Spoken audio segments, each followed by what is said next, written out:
Tayo po'y manalangin. Panginoon, samahan niyo po kami sa umagang ito at i-bless niyo po, Panginoon, ang mga salita mo na amin pong mapapakinggan ngayong umaga. Dalangin ko po na ang mga salita mong ito, Panginoon, ay tumimo sa aming mga puso at isip. Salamat po, Ama, sa umagang ito. Ito po aking dalangin sa matamis na pangalan ni Jesus. Amen. Ayan, magandang umaga po sa ating lahat. Pwede nyo po bang batiin ng mga katabi ninyo? Tingnan nyo po.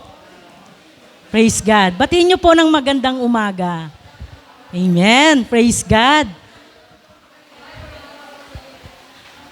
Hallelujah. So, handa na po ba ang mga anak ng Diyos na makinig ng kanyang mga salita? Parang hindi pa. Handa na po ba kayo? Pwede po bang palakpakan natin ang ating Diyos na buhay? Glory to God. Hallelujah. So, ngayong umaga, nawawala na pong tumatayo. Iwasan na po nating tumayo at magkwentuhan. Dito po muna kayo tumingin sa akin. Amen? Praise God. At sana, buksan po natin yung ating mga Biblia, kung meron po kayong mga Biblia, at wag po nating sayangin ang oras na ito na tayo po ay makinig ng salita ng Diyos. Amen? Praise God.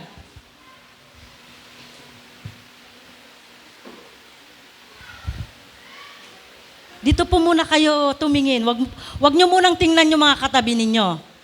Para lahat po tayo ay makakarinig ng salita ng Diyos. Maintindihan natin kung ano yung mensahe ng Panginoon ngayong umaga.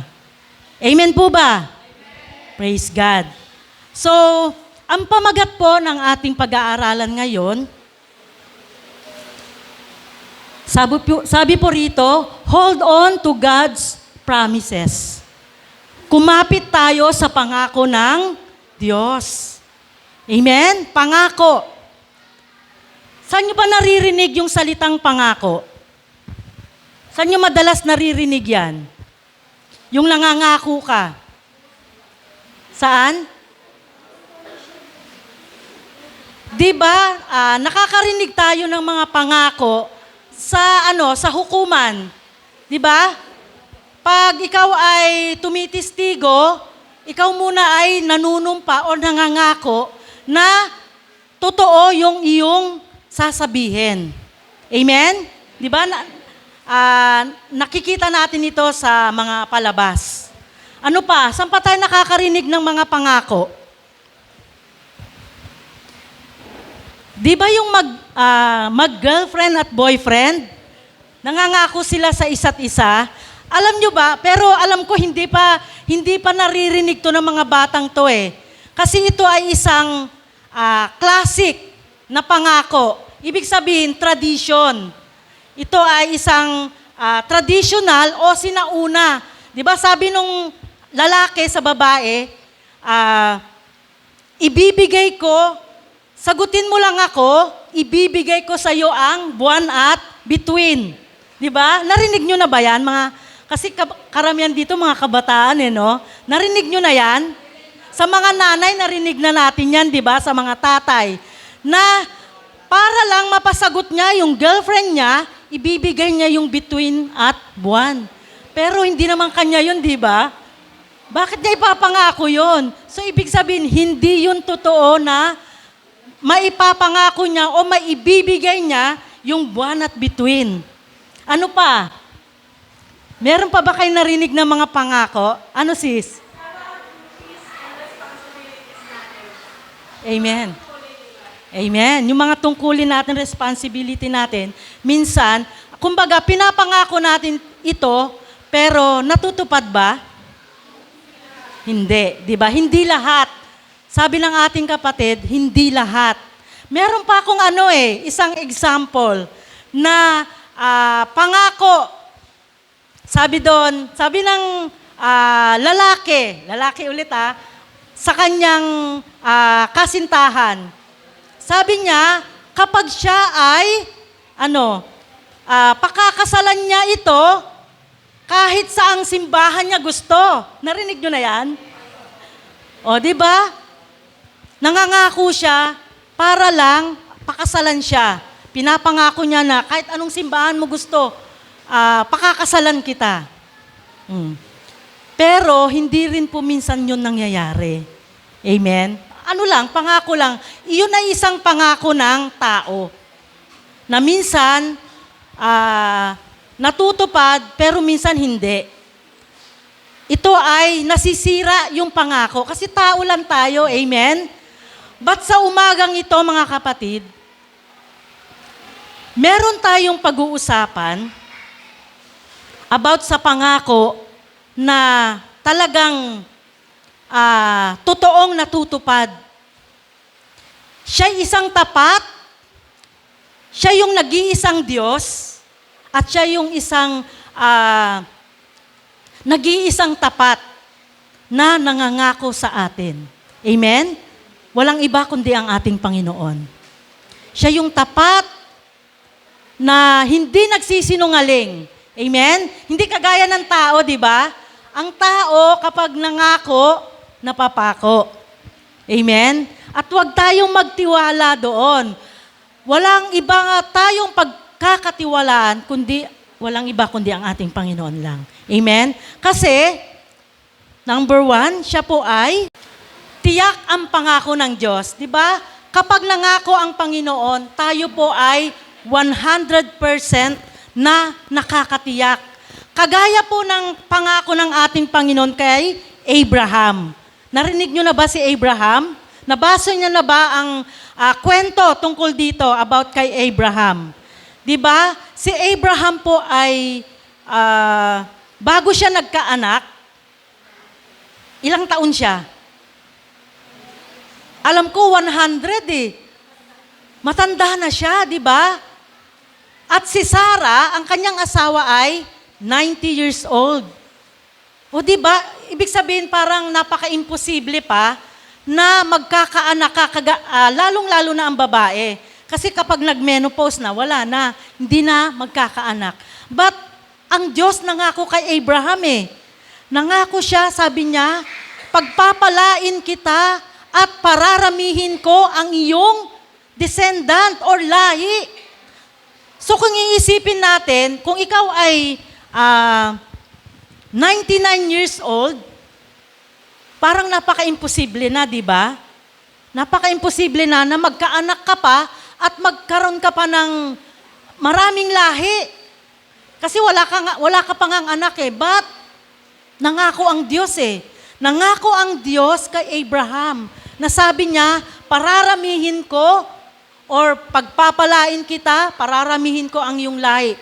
At ang lahi mo ay hindi mabibilang. Sabi niya, kasing dami ng buhangin sa dalampasigan at kasing dami ng bituin sa langit. Mabibilang ba natin yon? Hindi po. But, nangako ang Panginoon kay Abraham. At ang sabi niya rito, siya'y nanumpa at sabi niya, tutuparin ko. Sabi ng Panginoon, tutuparin ko ang pangako ko sa iyo. Natupad ba, mga kapatid? Natupad ba? Amen, natupad. Hanggang ngayon, kung ang Panginoon nila Abraham, Isaac, Jacob, ay Panginoon din natin ngayon, wala pong nagbago. Amen? Ang pangako ng Diyos noon, ngayon ay natutupad. Kaya dapat panghawakan natin, amen? Ang pangako ng Diyos kasi ang ating Panginoon ay tapat. Siya yung nag-iisang tapat na nangako sa atin. Di ba tayo, minsan, kapag tayo ay pinangakuan, di ba inaano natin to eh, talagang iniisip natin or kailangan matupad ito. Di ba? Kapag tayo ay pinangakuan ng isang tao, ng kaibigan natin, ng pamilya natin, pero di ba kapag hindi natupad, nadi-discourage tayo agad. Amen? Parang, nawawalan na tayo ng gana. Pero ang Diyos, siya'y tapat. Panghawakan natin ang pangako ng ating Panginoon. Kagaya po, meron din po akong example. Kagaya po kay Hana. Yan. Si Hana din po ay walang anak. Palagi po siyang pumupunta sa simbahan, sa church, para manalangin sa ating Panginoon. But nakita ng Panginoon ang katapatan ni Hana. Nakita ng Diyos ang puso ni Hana. Kaya, si Hana po ay tinupad ng Panginoon ang pangako ng Diyos kay Hana. Ano pong nangyari kay Hana? Siya po ay, kasi alam niyo po ba nung time na yon, sa Old Testament, kapag ikaw po ay walang anak, parang wala kang, yung parang kawawa ka, parang linalait ka. Pero alam niyo po ba si Hana, hindi po siya nawala ng pag-asa. Palagi po siyang lumalapit, nananalangin sa Panginoon. Dahil si Hana po ay nagtitiwala sa Panginoon. Dahil alam ni Hana sa kanyang puso na kapag nangako ang Panginoon, tutuparin niya. At isang araw, siya po ay nagdalang tao. At binigyan po siya ng anak na lalaki. Sino po yung anak ni Hana? Si Samuel. Si Samuel. At alam niyo po ba, hindi lamang isa ang ibinigay ng Panginoon sa kanya. Sunod-sunod. Diba? Sunod-sunod. Kaya ganun po magpala ang Panginoon. Nag-uumapaw. Nag-overflow ang pangako ng ating Panginoon. Laging sapat ang blessing ng ating Panginoon sa kanyang mga anak. Kaya, ang ating Panginoon, kapag nangako siya, tapat at totoo. Amen. Basahin po natin ang Deuteronomy. Meron ba, liklik? Deuteronomy chapter 7, verse 9. Sabi nga po rito, isipin ninyo na ang Panginoon na inyong Diyos ay iisang Diyos. Matapat siya at tinutupad niya ang kanyang kasunduan hanggang sa mga salinlahi ng mga nagmamahal sa kanya at sumusunod sa kanyang mga utos. Amen? Kaya huwag tayong mawalan ng pag-asa. Kung meron man tayong inihiling sa Panginoon, panghawakan natin ang pangakong ito ng ating Panginoon. Amen? Kasi kung sino yung Diyos nila Abraham, na tinupad ng ating Panginoon ang kanyang pangako kay Abraham, tutuparin niya rin ang pangakong yun sa ating mga buhay. Amen? Panghawakan natin. Kumapit tayo sa pangako ng ating Panginoon. Dahil ang ating Diyos ay matapat. Tapat ang ating Panginoon. Sa lahat ng nagmamahal at sumusunod sa utos ng ating Panginoon. Alam niya ang buhay natin, mga kapatid. Alam niya yung laman ng puso natin. Alam niya yung desire ng ating mga puso. Amen? Basta, sumunod lang tayo sa ating Panginoon. Panghawakan natin, kumapit lang tayo sa Kanya at magtiwala sa ating Panginoon. Magtiwala tayo sa mga pangako na ibinigay sa atin ng Diyos. Maraming pangako ang Panginoon, amen? Kung nagbabasa tayo ng Biblia, maraming pangako ang Diyos. Panghawakan natin ito. Di ba sabi nga, may kanta sabi niya, pangako mo, aking panghahawakan. Amen? Pangako mo, ang tangi kong sandigan. Panghawakan natin ang pangako ng Diyos. Huwag tayong bumitaw sa pangako ng ating Panginoon. Amen. Praise God. Sabi po sa Lamentation chapter 3, verse 22 hanggang 24. Ayan. So basahin po natin. Ang tapat na pag-ibig ng Panginoon ay hindi nagmamaliw. Ang kanyang mga habag ay hindi natatapos. Sariwa ang mga iyon tuwing umaga, dakila ang iyong katapatan. O di ba? Puro katapatan ang makikita natin, maririnig natin, or mababasa natin sa ating Panginoon. Kasi alam niyo po ba, ito yung isang katangian ng ating Panginoon. Ang pagiging tapat niya, ang pagiging totoo niya. Hindi sinungaling ang ating Panginoon. Amen? Praise God. Tinutupad niya iyon.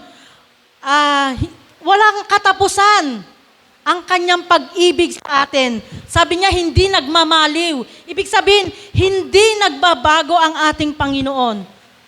Mula noon hanggang ngayon. Amen po ba? Praise God. Pwede po bang palakpakan natin ang ating Diyos na buhay? Glory to God. Dahil ang Diyos natin ay tapat at totoo. Praise God. Glory to God. Hallelujah. Alam niyo to yung ano na to itong verse na ito. The steadfast love of the Lord never ceases. Kanta to The steadfast love of the Lord never ceases. His mercy never come to an end. They are new every morning, new every morning. Great is thy faithfulness, O Lord. Great is thy faithfulness. Amen? Praise God. Itong kantang ito, matagal na, 1980s, 70s, 60s, siguro yung kantang ito. Pero, ang kantang ito, hindi naluluma. Amen? Hindi naluluma, kagaya ng katapatan ng Diyos sa atin. Hindi nagbabago, hindi nagmamaliw. Amen? Kaya panghawakan natin ang pangako ng ating Panginoon. Lagi nating tandaan, ito yung katangian ng ating Panginoon. At alam niyo po ba, ang pangako ng Diyos, mapagkakatiwalaan natin. Minsan po, hindi natin pwedeng pagkatiwalaan ang tao. Di ba? Sumasablay. Ang mga pangako ng tao, sumasablay. Ang pangako ng tao, hindi natutupad. Nasisira. Amen? Nasisira ang ang mga pangako ng tao. But tandaan natin, ang pangako ng Diyos, hindi nasisira. Totoo ang kanyang mga pangako. Dahil ang ating Diyos ay tapat, totoo, hindi siya sinungaling. Amen. Praise God. Kagaya po ng example po ng pangako ng Diyos, nung time po ng mga Israelita, nung inalis ng Panginoon ang mga Israelita sa Egypt. Di po ba? Sila po ay naglakad sa ilang. Dapat po, papunta sila ng Kanaan. Sila dapat po ay makakarating lang doon ng 40 days. Pero ano pong nangyari?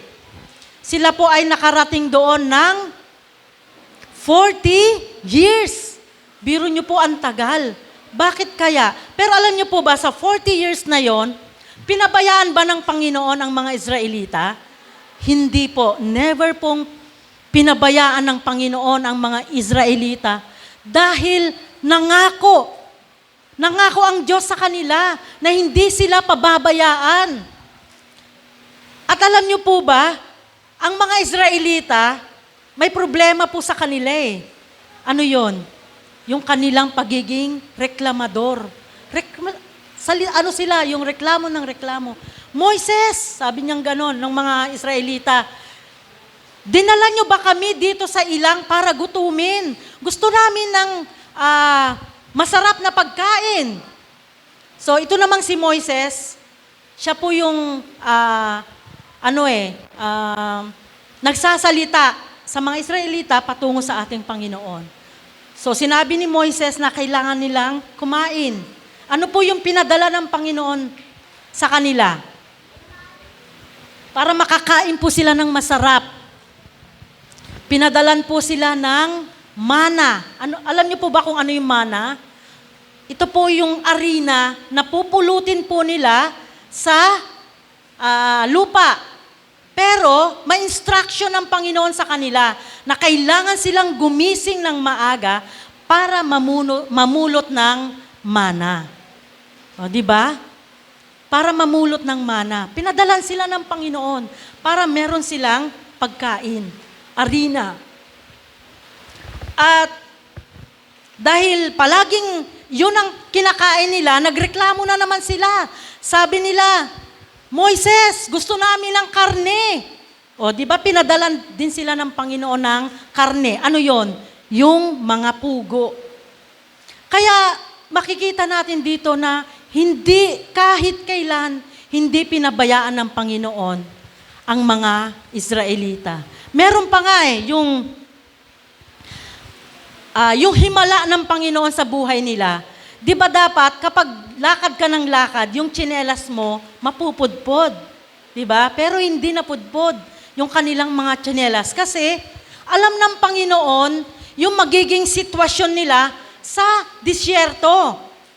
Siyempre, pag nakatapak ka, mainit. Di ba? Kapag tinamaan yung buhangin ng araw, mas lalong umiinit yon. Diba? Ang Panginoon talagang nag-provide ang Panginoon ng kanilang lahat ng pangangailangan nila. Sabi nga, yung tsinelas nila na imbes na magnipis, lalong kumakapal. Lalong kumakapal. Praise God. Kaya makikita natin dito na hindi pinabayaan ng Panginoon ang mga Israelita. Kaya lang, alam niyo po ba, tinitinan ng Panginoon yung yung pananampalataya natin. Kung hanggang saan yung faith natin sa Kanya, di ba? Yung faith, at higit sa lahat, yung ating attitude or yung karakter natin. Sa pag-aantay natin sa mga pangako ng ating Panginoon. Kagaya ng mga Israelita, reklamo ng reklamo. Diba? Siyempre ang ating Panginoon, tinitingnan niya din yung sitwasyon natin, yung buhay natin sa pagsunod sa Kanya. Yung pananampalataya, yung attitude, yung nating karakter. Kasi tayo minsan, nagre-reklamo tayo, ano ba yan? Ang tagal naman ibigay ng Panginoon yung kasagutan ng aking prayers.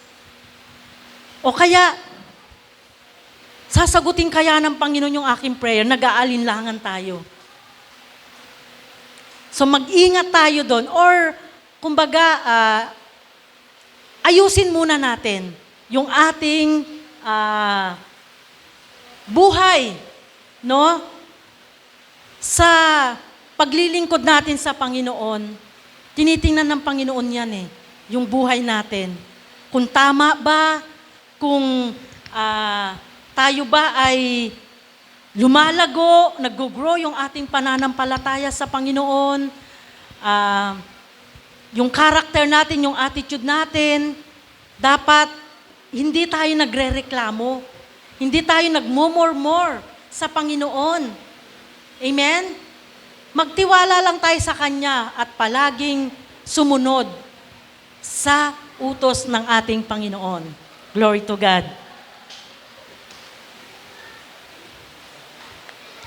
Tinitingnan ng Panginoon yung ating attitude. Tinitingnan ng Panginoon kung hanggang saan yung ating katapatan sa ating Panginoon. Di ba ang ating Diyos tapat? Tayo ba ay tapat sa Kanya? Minsan hindi, di ba? Hindi tayo nagiging tapat sa ating Panginoon. At wag nating kalimutan. Kasi minsan, kapag naiinip na tayo, di ba? Naiinip na tayo, wala na tayong pasensya. Wag nating kalimutan. Minsan kinakalimutan na natin yung pangako ng ating Panginoon. Bakit? Bakit nakakalimutan na natin yung pangako ng Panginoon? Kasi kahit tayo ay mga anak ng Diyos, dumadating po tayo sa punto na nangihina din tayo. Amen? Tayo ay dumadaan sa mga pagsubok. Kaya, nakakalimutan natin yung mga pangako ng ating Panginoon. Ano ito? Di ba? Kapag tayo ay dumadating sa punto na nagkakasakit tayo. Amen? Di ba? Kapag tayo ay nagkakasakit, sino ba yung tinatawagan natin? Di ba ang ating Panginoon? Siya yung unang-una na tinatawagan natin. Amen? Praise God. Siya yung unang-unang tinatawagan natin sa panahon na tayo ay nagkakasakit. Anyway, kaya po maraming absent ngayon, maraming pamilyang absent. Yung iba po may sakit, yung iba may pinuntahan, message ko sila, so sabi nila may sakit, yung iba naman po may pinuntahan. So patuloy po natin silang ipag-pray. Amen? Praise God. So sa lahat ng aspeto ng ating buhay, sometimes nakakalimutan na po natin yung promise ng Panginoon. But sa time po na tayo ay nagkakasakit, ano pa? Tayo po ay dumadaan sa kalungkutan, disappointment, trials, mga problema, marami pang iba na nararanasan natin. Huwag po nating kaligtaan, huwag po nating kalimutan ang pangako ng ating Panginoon. Amen? Panghawakan natin palagi. Alam ko po, lahat po tayo dumadaan sa pagsubok. Tayo po ay dumadaan sa, nangihina din tayo, lalo na yung pananampalataya natin. Nangihina tayo. Ano pa? Pero wag po nating hayaan na tayo po ay tumalikod sa ating Panginoon. Alam niyo po ba, yan po yung topic namin kahapon sa discipleship namin kay attorney. Kasi bukod po sa may discipleship tayo dito, meron din po kaming discipleship sa Payatas. At ito po yung naging topic namin na tayo bilang mga, hindi lamang po mga leaders, lahat po tayo, mga mananampalataya, ay dumadating talaga tayo sa punto na nangihina tayo. Pero salamat sa Panginoon, hindi hinahayaan ng Panginoon na tayo ay manghina, kundi pinapalakas tayo. May mga ginagamit na tao ang Panginoon para tayo ay lumakas. Amen? Praise God. Kaya wag nating hayaan na tumalikod tayo. Kasi napakahirap na po. Kapag tayo ay tumalikod sa Panginoon, napakahirap na pong bumalik. Amen? Praise God. Kaya lagi tayong dumepende or panghawakan natin. Hold on to God's promises. Kasi maraming pangako ang Diyos sa atin. Kapag tayo po ay dumadating sa puntong ganito, panghawakan natin. Bumalik tayo sa Panginoon. Back to basic tayo. Para tayo ay lumakas, ano ba yung kailangan nating gawin? Para hindi tayo manghina, magbasa po tayo palagi ng salita ng Diyos. Manalangin palagi. Kausapin natin ang Panginoon. Magkaroon po tayo ng communication palagi sa Panginoon. Kasi ang prayer, hindi lamang yan sa paghingi ng ating mga pangangailangan. Kailangan din natin ng pakikipag-usap sa Panginoon. Kailangan natin pakinggan ang boses ng Panginoon. Amen? Through sa pagbabasa natin ng salita ng Panginoon. Through prayer. Kailangan natin ito. Pakinggan natin ang boses ng Panginoon. Buksan natin yung ating puso. Ang ating isip sa salita ng Panginoon. Amen? Praise God. Hallelujah. So, yun po yung number 1. God is faithful. Ang Diyos ay laging tapat sa atin. Pangalawa,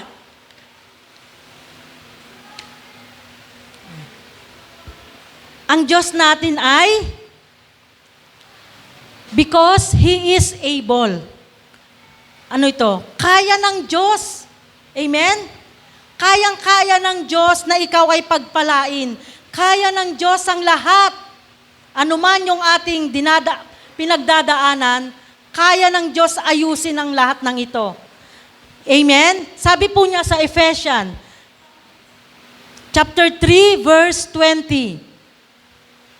Tingnan po natin ang verse na ito. Ngayon, sa Kanya na makakagawa ng higit na sagana kaysa lahat ng ating hinihingi o iniisip ayon sa kapangyarihang gumagawa sa atin. Amen?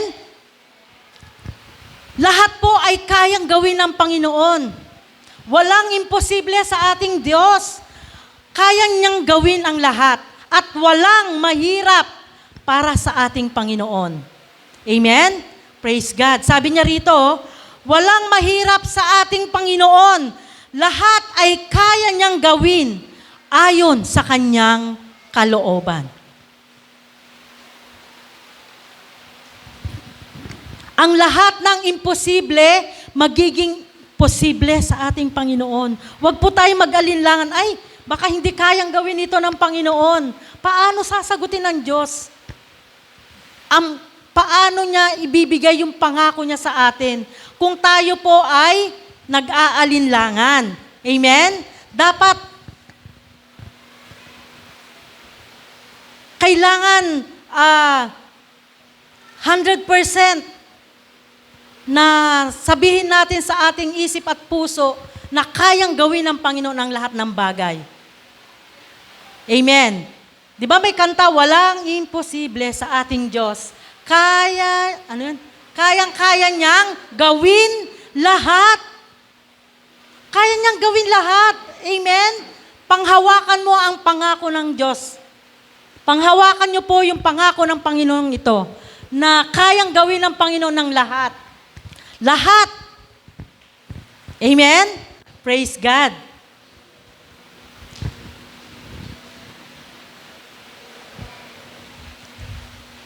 So, di ba sabi ko kanina sa inyo, kung tayo po ay, kung pangahawakan natin ang promise ng ating Panginoon, titingnan ng Panginoon yung faith natin, yung character natin, yung attitude natin. So ano yung gagawin natin? Kailangan matuto tayong ano ba sa Tagalog nito, yung patient? Maghintay, yan. Matuto tayong maghintay. Huwag tayong magrereklamo. Huwag tayong magsasabi na, Lord, ang tagal naman.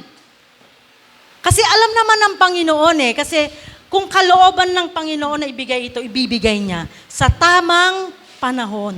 Matuto lang tayong magantay. Be patient. Amen? Maging mapagpasensya lang tayo. Alam niyo po ba na isa ito sa bunga ng Holy Spirit? Amen? Ang pagiging mapagpasensya, mahabang pag-aantay. Isa ito sa fruit of the Spirit. Kaya, matuto tayong magantay. Kasi sabi rito, lack of patience can cause you to miss blessing. Di ba? Mamimiss natin ang blessing. Mawawala ang blessing kung tayo po ay lack of patience. Wala tayong mahabang pag-aantay. Di ba kagaya ng mga magsasaka? Ang haba ng ang haba ng pag-aantay nila na umulan para lang madiligan yung kanilang mga itinanim. But, dahil sa kanilang mahabang pag-aantay, kapag ito ay bumuhos na ang ulan, ito po ay tutubo na yung kanilang mga itinanim. At magbubunga ng marami. Kaya, sabi po rito sa Psalms chapter 27 verse 14, magtiwala kayo sa Panginoon, magpakatatag kayo, at huwag mawala ng pag-asa. Magtiwala lamang kayo sa Panginoon. Wala. Psalms chapter 27, verse 14.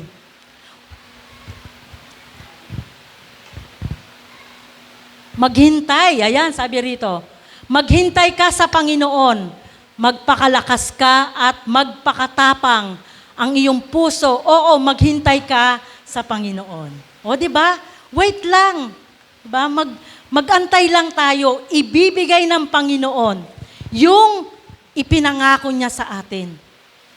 Yung inaantay mo, yung hinihingi mo sa Panginoon. Wait lang. Di ba sabi ng Panginoon, wait lang. Be patient. Praise God. Hallelujah.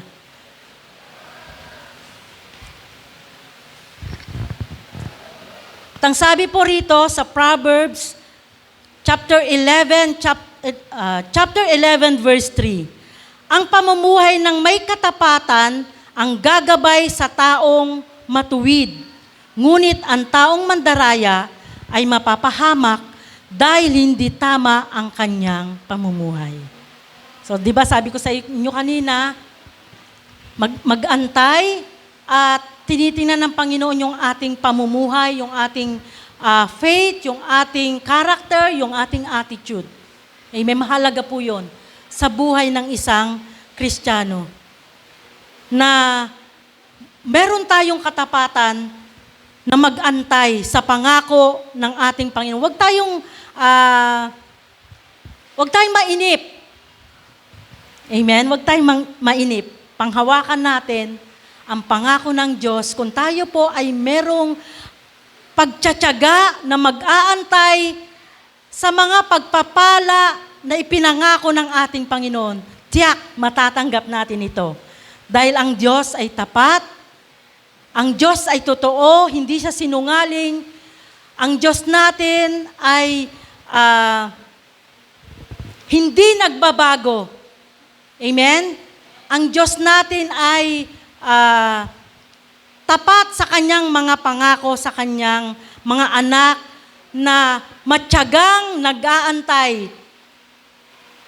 Sa mga anak ng Diyos na nagtitiwala at nagtitiwala sa mga pangako ng ating Panginoon. Praise God. At sabi po rito sa Matthew chapter 5 verse 37, Matthew chapter 5 verse 37, sabihin mo na lang na oo kung oo at hindi kung hindi. Dahil kung manunumpa pa kayo, galing na iyan sa dyablo. Ayan. So dapat meron po tayong integrity, katapatan sa paglilingkod sa ating Panginoon, na magiging honest tayo sa pamumuhay natin. Diba? Kasi tinitingnan ng Panginoon yon. Yung pagiging honest natin sa pagsiserve sa Panginoon. Kung tayo po ay nagiging honest, alam ng Panginoon ang puso natin. Alam ng Panginoon yung buhay natin. At tiyak na matatanggap natin ang mga pangako ng ating Panginoon sa atin. Amen? Praise God. At gusto rin ng Panginoon na maging faithful tayo sa Kanya. Di ba ang ating Diyos ay tapat, but kailangan din tayong maging tapat sa ating Panginoon. Sabi rito sa 2 Timothy chapter 2 verse 13,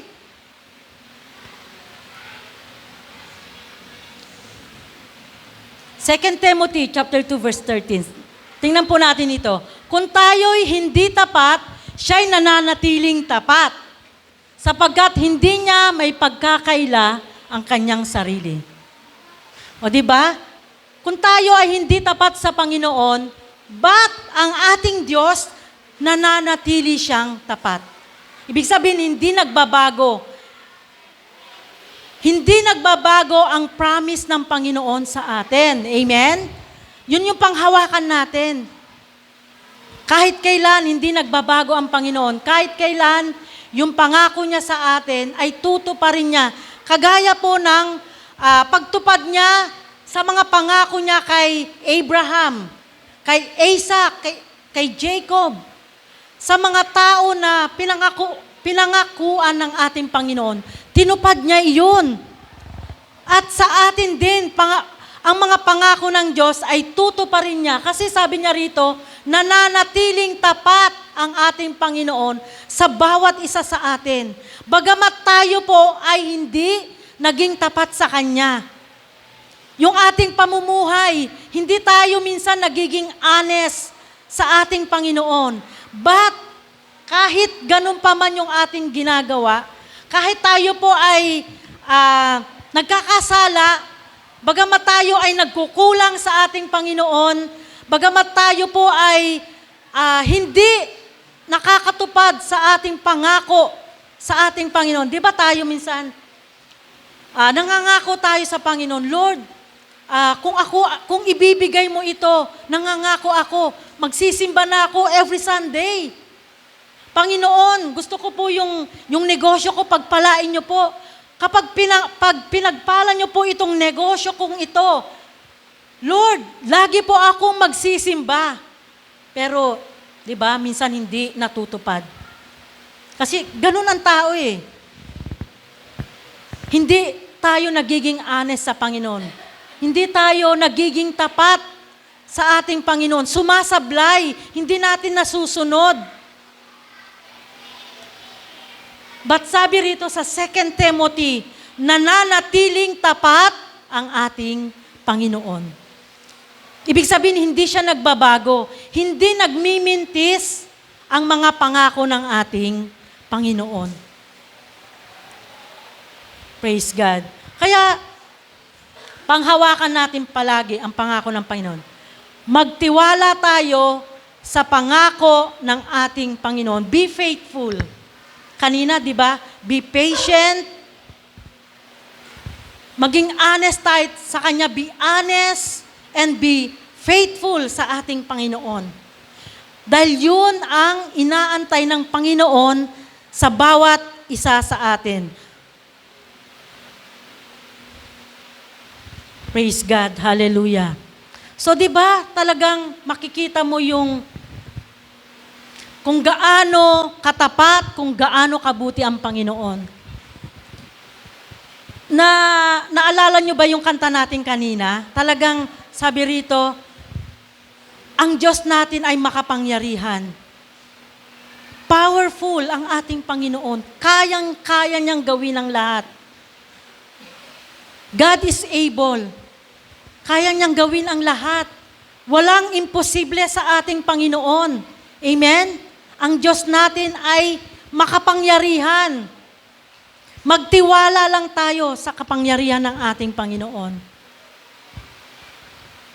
Magtiwala tayo na kahit kailan, hindi nagbabago ang pangako ng ating Panginoon. At sabi rito,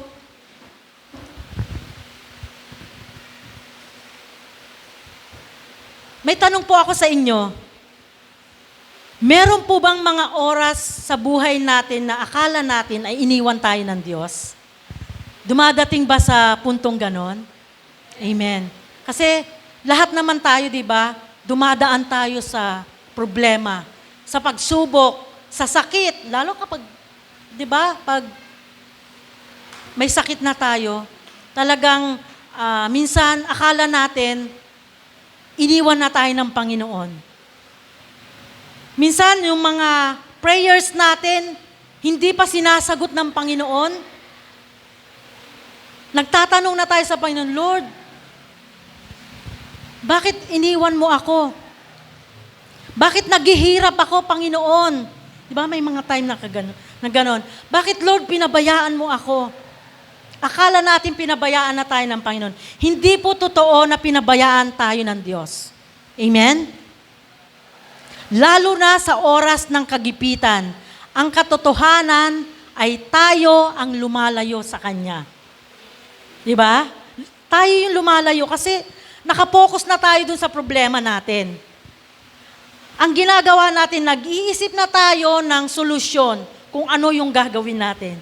But alam niyo po ba, nakalimutan na natin na dapat nating unahin muna ang Panginoon na lapitan at tawagan. Amen? Praise God. Nakakalimutan na natin ang Panginoon. Akala natin, lumayo na ang Panginoon sa atin. But ang totoo po, tayo na yung lumayo sa Kanya. Hindi na tayo nagbabasa, hindi na tayo nananalangin, hindi na tayo nag-church. Kasi ang bigat-bigat na nang nararamdaman natin. Marami na tayong pinagdadaanan. But, tandaan po natin, kahit kailan, hindi po tayo iniwan ng ating Panginoon. Ginagawa natin ang mga bagay na alam natin na mabuti para sa atin, pero hindi pa ito ang kalooban ng Diyos. Bagkus, meron siyang magandang plano sa buhay natin. Amen? May magandang siyang plano. Hindi pa kalooban ng Diyos kung hindi man dininig ng Panginoon sa oras na ito, sa araw na ito, ang ating mga kahilingan. Amen? May plano ang Panginoon sa buhay natin. Kaya tandaan natin na meron tayong Diyos na tapat at totoo. Meron tayong Diyos na hindi nagbabago. Meron tayong Diyos na nangangako, natutuparin niya ang kanyang mga promises sa ating mga buhay. Amen? Praise God. Be patient. Magtiwala lang tayo sa Kanya. Be patient, be honest, and be faithful sa ating Panginoon. Bilang panghuli po, basahin ko po itong Hebreo chapter 10, verse 23.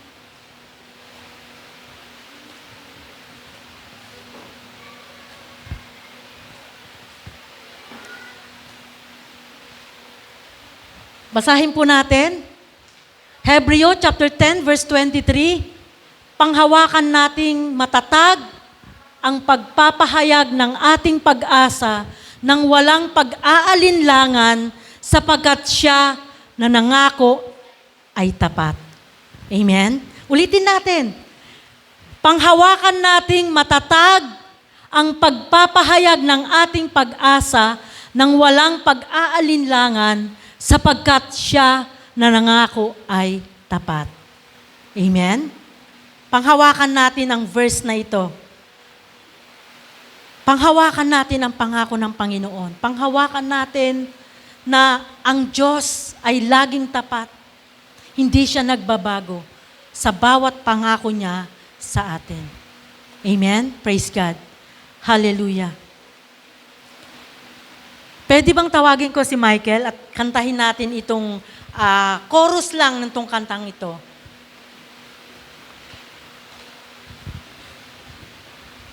Hallelujah, Jesus. Purihin ka, Panginoon.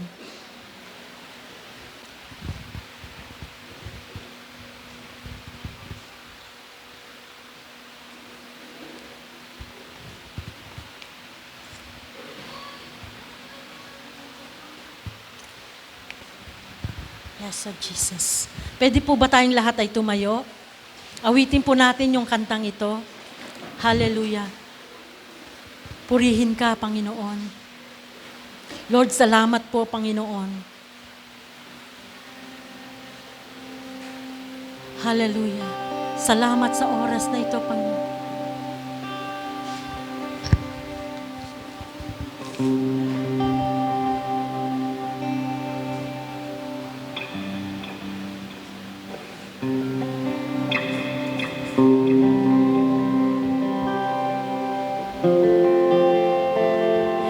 Jesus, panghawakan natin ang pangako ng ating Panginoon.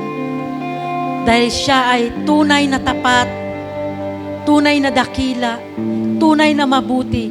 Kahit kailan, ang ating Panginoon, ang pagmamahal niya sa atin ay hindi nagbabago, hindi nagmamaliw sa ating mga buhay. Yes, oh Jesus. Pangako mo panghahawakan. Yes, O Lord.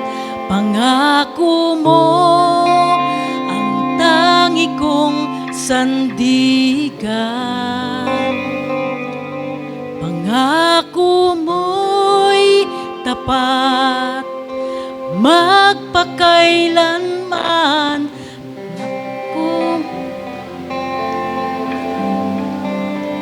Di pababayaan man, pangako mo sa'kin, panghahawakan. Awitin po nating lahat. Pangako mo, panghahawakan. Pangako mo, ang tangi kong sandigan. Pangako mo'y tapat, magpakailanman ko ay di iwan. Ni pababayaan man, pangako mo sa'kin, panghahawakan. Hallelujah, Jesus. Tunay nga, Panginoon, na Ikaw ay tapat sa iyong mga pangako, Panginoon. Lord, patatagin mo kami, Panginoon. Bigyan mo kami, Panginoon, ng mahabang pag-aantay, Panginoon. Lord, patuloy mong baguhin, Panginoon, ang aming buhay, Panginoon.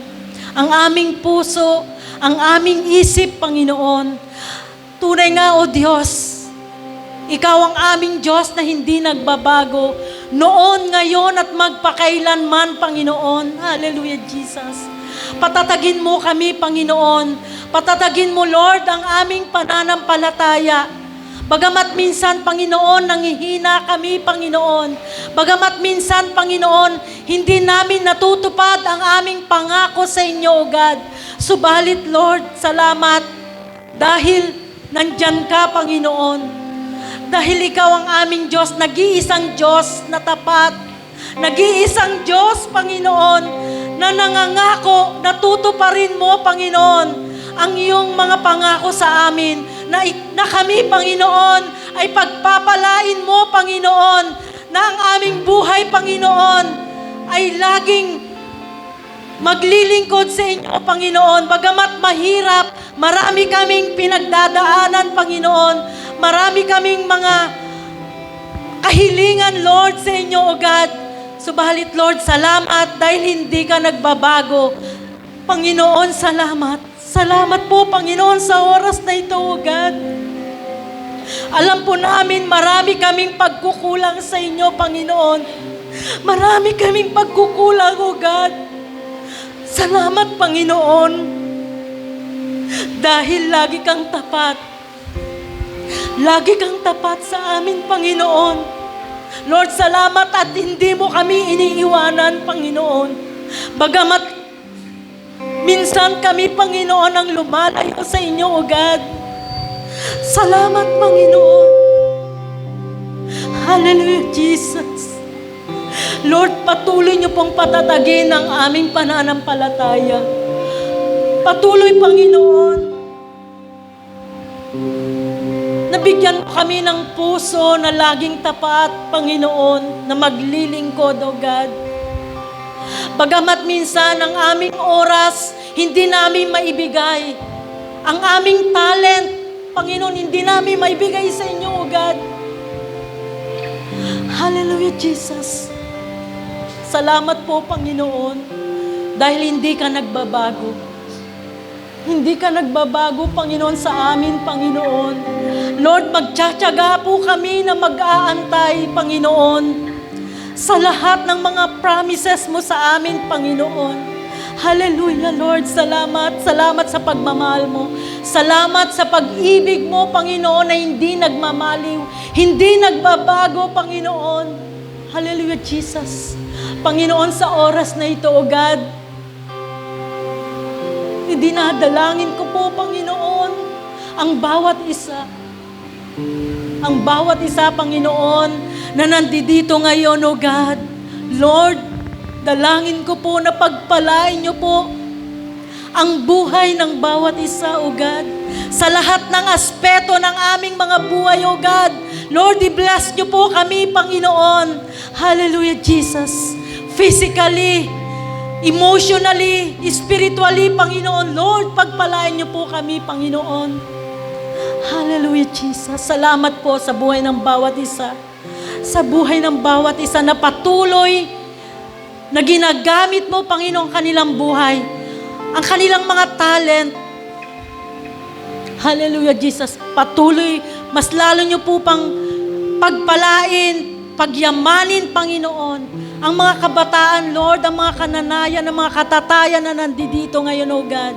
Ang mga kabataan, O God, ang mga bata, Panginoon, na nandito, O God. Lord, i-bless niyo po kami, Panginoon.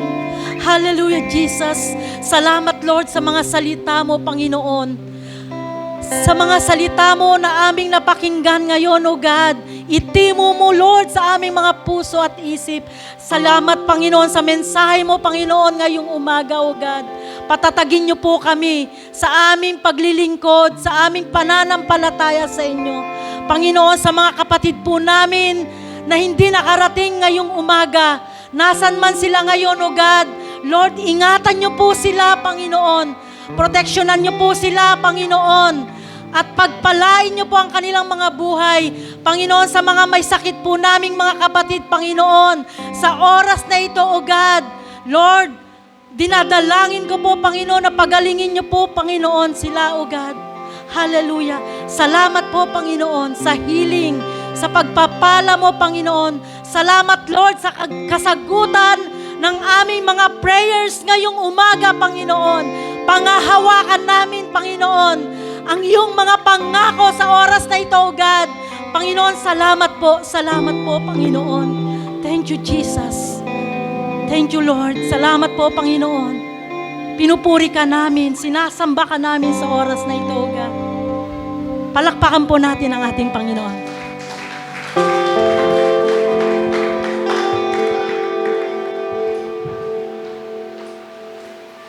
Magsiupo po muna tayo.